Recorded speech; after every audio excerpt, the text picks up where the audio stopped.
Hello বন্ধুরা, দুপুরের আপাতত রান্না বসে গেছে। আমার তো রান্না বসে গেছে। এই দেখুন, একটু পেঁপে দিয়ে টমেটো দিয়ে একটু ডাল করেছি। এই পেঁপে দিয়ে ডাল, মুসুরির ডাল খেতে খুব ভালো লাগে। দেখেছেন, ডালটা আমার হয়ে গেছে। দেখুন বন্ধুরা, এখানে একটা ডিম ভাজা বসিয়ে দিয়েছি।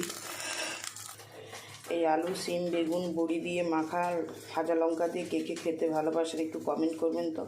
আমাদের বাড়িতে সবাই খেতে ভালোবাসি। এটা লাল লাল করে মেখে নেব।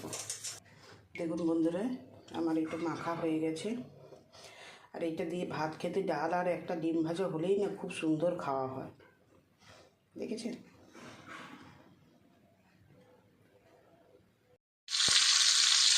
হ্যালো বন্ধুরা, দেখুন আমি এখানে মাছ ভাজা তুলে দিয়েছি। মাছের একটু তেল ঝাল হবে। আমার মেয়ের খুব পছন্দ মাছের তেল ঝাল। ও একটু তেল ঝাল খেতে ভালোবাসে। এইদিকে একটু বাঁধাকপি করবো। বাঁধাকপির মশলা কষা হয়ে গেছে। এবার বাঁধাকপিটা আমি এর মধ্যে দিয়ে দেবো। এখন বন্ধুরা, এই পাশে বাঁধাকপিটা মশলার মধ্যে তুলে দিয়েছি। আর আমার মাছটা লাল লাল করে ভাজা হয়ে গেছে। এবার এটাকে আমি তেল ঝাল করে নেব। এখানে মাছের তেল ঝালের মশলাটা কষা হয়ে গেছে, তেলটাও ছেড়ে ছেড়ে গেছে।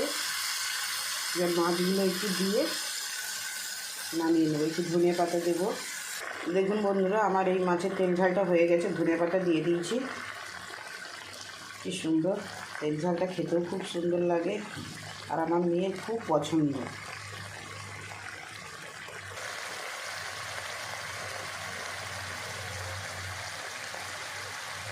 দেখুন বন্ধুরা, এখানে আমার বাঁধাকপিটাও হয়ে গেছে।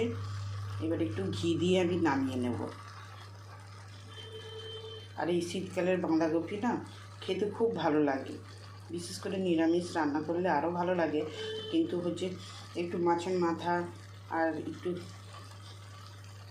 অন্য কিছু সবজি টবজি দিয়ে করলে কিন্তু ভালো লাগে। আমার কিন্তু মেয়ে ছেলেরা কেন এই মাছের মাথা দিলে খেতে চায় না, বলে মুখে ব্যথা হয়ে যায়।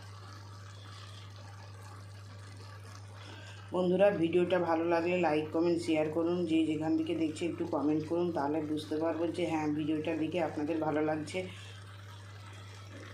ধন্যবাদ। Thank you.